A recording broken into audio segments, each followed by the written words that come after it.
There's too much politics that has been happening and nawawalan ng focus ang gobyerno, for instance, in terms of addressing the economic, the social, and even the cultural problems na nagiging problema sa ngayon. So, in that regard, because of yung nagiging pinaka punto ng gobyerno sa pagka ngayon, it's like the whole state against the Dutertes. Yung common sense, alam ng tao na they are trying to do a fishing expedition para idiin at sirain ang reputasyon ng Vice Presidente. And because of that, instead of bringing down her numbers, mas nagiging malakas ang tiwala ng tao kay VP Sara Duterte because they realize na this is all politics. Kasi the other expectation is dapat umangat at tumaas yung rankings and ratings, for instance, ng ibang potential candidates. Pero nakikita natin na wala. Kaya it is obvious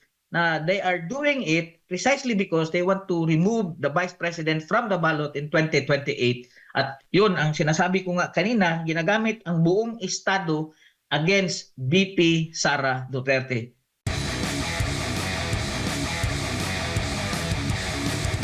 Bilang isang pilosopo, paano ho ba niyo tinitingnan itong impeachment case ni Vice President Sara Duterte na ngayon ay inaasahan nating pagbobotohan po mamaya sa plenaryo ng Kamara?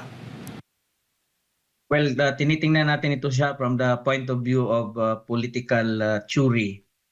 Dalawang parte yan siya. Una, sa tinatawag natin na progressive liberalism, maaaring makita na may issue on accountability at the same time mayroong issue on transparency because it's a question of governance. On the other hand, dapat makita din siya sa perspektibo ng tinatawag natin ng communitarian politics. Dito sa type of politics na ito, titingnan natin kung ano yung sense of solidarity ng mga tao, how the issue of the impeachment actually affects the unity of the Filipino people. Kasi kung titingnan mo, ang politika sa Pilipinas is very regionalistic. So even if may mga grupo, for instance, who accuse the Vice President ng mga ganitong bagay, titingnan natin ang level of support ng Vice President, kung ano yung attachment ng Vice President, and practically yung Duterte type of leadership, for instance, sa Mindanao, kasi the former President has a legacy in terms of advancing and correcting the historical injustices. So para sa kanila, in terms of their sentiment, it's some sort of a political harassment. Kasi ang sa pag-iisip ng karamihan, halimbawa dito sa Mindanao, ang gusto lang gawin ng Administrasyong Marcos ay siraan ang magandang naging ligasiya ni former President Duterte, and most especially ito, nakikita natin na si VP Sara Duterte is a continuity ng brand o type of leadership na naipakita ng former President during the past administration. Opo, pero papaano ho ba dapat timbangin ng publiko ang isyong ito, yung political na issue ng yung political narratives nga sa usapin na ito at yung due process? Well, mga proseso tayo, Jade, kung titingnan natin, ito ay constitutional processes. At the same time, dapat maging sensitive din ang ating mga public officials, yung mga leaders natin, sa sentiment ng tao. Kasi ultimately, itong tinatawag natin na pursuit of the common good, kung ano yung makakabuti sa bansa, ay hindi dapat maging priority ng gobyerno. For instance, yung pamumulitika, and instead, tingnan natin kung paano yung tinatawag mo na balancing act is mag-prevail, for instance, yung tinatawag natin na public interest o public good. Kasi sa nakikita natin, there's too much politics that has been happening and nawawalan ng focus ang gobyerno, for instance, in terms of addressing the economic, the social, and even the cultural problems na nagiging problema sa ngayon. So, in that regard, because of yung nagiging pinaka punto ng gobyerno sa pagka ngayon, it's like the whole state against the Dutertes. So yun siya, dapat yung estado i-focus niya ang resources niya, yung intellectual capacity niya in terms of addressing itong mga problemang economical, because it's something that kailangan ng pagtutok at kailangan ng liderato. So in a way, yung mga isyung ganito, legal, political, nandyan yan palagi kasi sa isang contested democracy kagaya ng Pilipinas, hindi yan siya something na you can avoid because there will be tensions, contestations between political families due to the nature of our politics. Pero at the same time, hindi dapat yung competence ng gobyerno, yung capacity ng gobyerno is nakatuon lang sa bagay na yan. Dapat i-redirect ang focus niya, i-redirect ang vision ng gobyerno para maging sustainable ang mga institusyon natin para mabigyang solusyon yung mga problema, mabigyang lunas kung ano yung pangangailangan, most especially itong tinatawag natin na vulnerable sectors ng ating lipunan. Malaking epekto, Doc, sa democratic institutions po natin dahil nakikita ng taong bayan yung bangayan ng political factions kaysa sa constitutional process.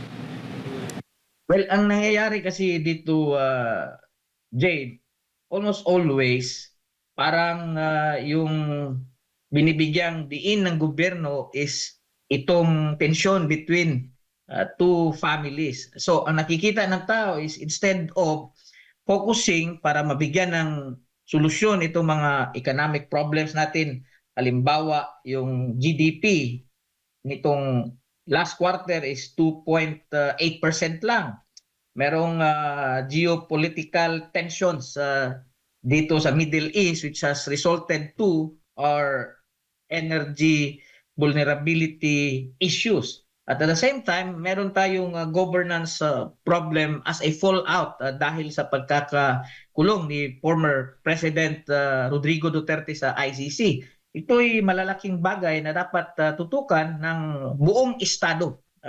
Ibig sabihin, kung yung pag-iisip, mindset, halimbawa ng Kongreso at ng iba pang institusyon sa lipunan is naka-focus lamang, for instance, in terms of addressing itong mga bagay na something to do with 2028, then hindi natin mabibigyan ng tinatawag natin na magandang vision, isang roadmap para makita ng tao kung ano ang solusyon in terms of how we will be able to overcome these issues that impact, especially itong mga powerless sector, itong mga ordinaryong tao. So kung instance makita mo na ang presyo ng bilihin ay mahal, ang inflation ay 7.2% nung last quarter. So ang gusto makita ng tao is ano bang ginagawa ng gobyerno? Ano bang kasagutan dito? Ang kasagutan is wala sa politika. Ang kasagutan is nasa yung tinatawag natin na sustainability and risk mitigation initiatives ng gobyerno na kung saan yung tinatawag na safety nets dapat matutukan para makita ng tao at parang maintindihan niya na yung gobyerno is behind him, nasa likod niya. So ibig sabihin, ang approach dito has to be institutional at sustainable in the long term, which is a problem also if we pour money into the public sector. For instance, yung debt natin lumulubo and how can government sustain that? So isang bagay na kailangan hindi lang ng pag sasabi na mahal ko ang Pilipinas. Kailangan dito yung scientific approach. Yung approach na kung saan kinukuha mo ang best possible responses to this. At kailangan natin ng ating mga policy makers is to look into the scientific means para makita in terms of leadership and in terms of outcomes kung ano ang mas makakabuti in terms of serving the public interest. Oo. Doc, sa gitna ng matinding polarization ngayon o matinding pagkakahati-hati ng opinion, sa tingin po ninyo ay maiiwasan yung trial by publicity sa impeachment proceedings? Well, mahirap na yan siya, Jade. Ngayon, ang mga Pilipino has already made up their minds. So, nitong nakaraang mga hearing sa Kongreso, meron silang expectation na mabago. For instance, ang pananaw ng mga Pilipino when it comes to Vice President Sara Duterte. Iniisip nila na pag ipalabas, for instance, itong AMLA reports, pag maipalabas, for instance, itong SALN, mabago at, it will drag down. Yun ang expectation nila, yung trustworthiness ni Vice President Sara Duterte. Pero nakita natin na sa explanation din, hindi lang ng mga batikang abogado, kahit sa explanation ng ordinary folks, on social media, naiintindihan nila that this is all about politics kasi there is no evidence. So meaning to say, even if you are untrained in law, okay, yung common sense, alam ng tao na they are trying to do a fishing expedition para idiin at sirain ang reputasyon ng Vice Presidente. And because of that, instead of bringing down her numbers, mas nagiging malakas ang tiwala ng tao kay VP Sara Duterte because they realize na this is all politics. Kasi the other expectation is dapat umangat at tumaas yung rankings and ratings, for instance, ng ibang potential candidates. Pero nakikita natin na wala. Kaya it is obvious na they are doing it precisely because they want to remove the Vice President from the ballot in 2028. At yun ang sinasabi ko nga kanina, ginagamit ang buong estado against VP Sara Duterte. While that is very difficult and hard for the Vice President, at the same time, it also, kung titingnan natin, it also highlights her strength in terms of character, in terms of grace. So kahit sinasabi nila na hindi siya nagpapakita, for instance, sa mga hearings, may explanation naman dyan. It's a strategy na kung saan it's unnecessary to appear before a court where you know na hindi naman patas o fair yung labanan. So the whole point is that kung titingnan mo ang mga numero, hindi affected si Vice President Sara Duterte. And because of that, I would say that Congress has actually failed, okay, in terms of its effort to bring down, okay, so the Dutertes in this time of radical changes in the country. Opo. Doc, bago ko ipasa kay partner Adba, ano ho ang kasalukuyang kalagayan ng ating demokrasya ngayon? At maaari ho bang maging delikado sa demokrasya kung ang pagbabatayan po ng boto o pagkontra dito, pagtutol sa impeachment ay nakabatay po sa loyalty ng mga political personalities? Well, ang politika sa Pilipinas, ang basic question is how come people elect the same names despite the fact na ang karamihan sa mga Pilipino still are in the doldrums. Ibig sabihin, nandyan pa rin yung kahirapan, nandyan yung problema sa halimbawa, basic services, public health, education, so on and so forth. So bakit ba nananatiling ganito ang type of politics sa Pilipinas? So kung titingnan natin, nandyan pa rin entrenched yung tinatawag na patronage system, which is a problem basically, especially sa mga like outlier regions, yung mga probinsyang mahirap, because ang mga political dynasties, most of the poor households depend on the support and this client patron mechanism na siyang, if you look at it, nagdi-define kung anong politika sa Pilipinas. So para sa mga liberal progressive, sa mindset nila, you need somebody like Bam Aquino, Risa Ontiveros to make this policy changes and effect institutional reforms. However, kung tingnan mo, noong 2010, yung moral recovery, institutional reforms, nakita naman natin yan with the former President Pinoy.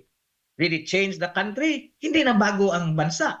And so if you put into the picture a Risa Ontiveros, a Bam Aquino, you expect the same approach, yung tinatawag na moral politics. But will it change the country? The answer is no, it won't change the country.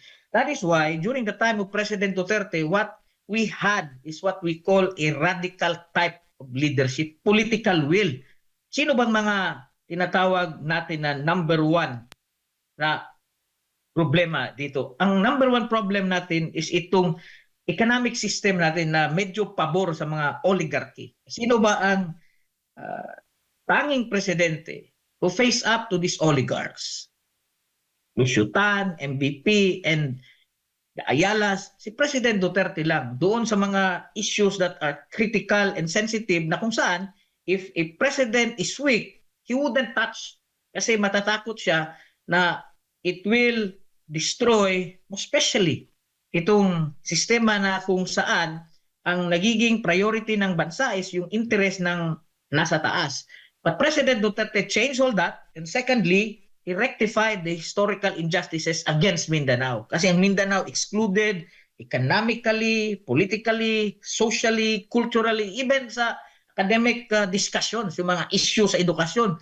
Yung mga taga Mindanao hindi nabibigyan ng pansin at pagtuon kung ano yung kapasidad, competence at kung ano ang pwedeng maging contribution natin sa nation building. President Duterte changed all that and tried to put, sabi pa nga niya, 1 foot of Muslim Mindanao, for instance, in Malacanang. Kaya nakikita natin itong mga radical changes during his time, which right now is nagiging vulnerable and at risk because of the weak approaches of the present government. So, meaning to say, the way forward is to have a leader who possesses political will, who can respond to these issues with public interest in mind.